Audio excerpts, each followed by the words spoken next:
من ضمن المشاكل اللي بنتعرض لها في حياتنا ان احنا بنتخانق مع ناس احنا بنحبهم. مش دايما الخناقات دي بتكون مستحقه، يعني ساعات كتير بنتخانق خناقات ملهاش لازمه. فعايزين نفكر ازاي ان احنا ممكن نتجنب بعض الخناقات دي ونحول المواقف ان هي بذره الخناقه لموقف يقربنا من بعض اكتر، يخلي علاقتنا ببعض احسن. في 3 خطوات انا محتاج اعملهم اما يكون في حد بحبه متعصب، لانه مش بحبه مش مهم.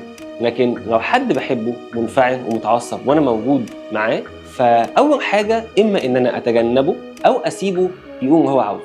دي اول خطوه. الخطوه الثانيه ما احاولش وهو منفعل امنطق الامور وابرر او اعاتب او اقول له ان المشكله تتحل ازاي.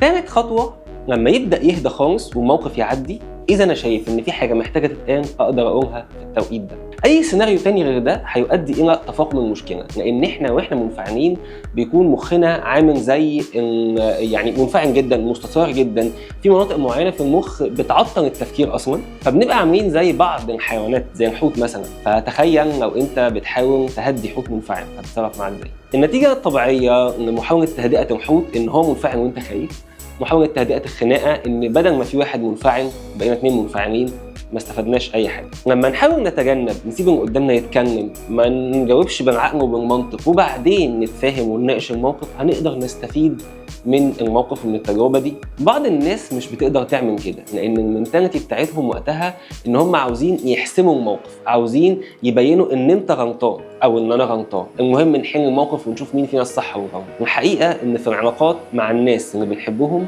مش مهم نحسم الموقف قد ما مهم إن إحنا ندعم علاقتنا ونطورها ونخليها مستقرة طول الوقت.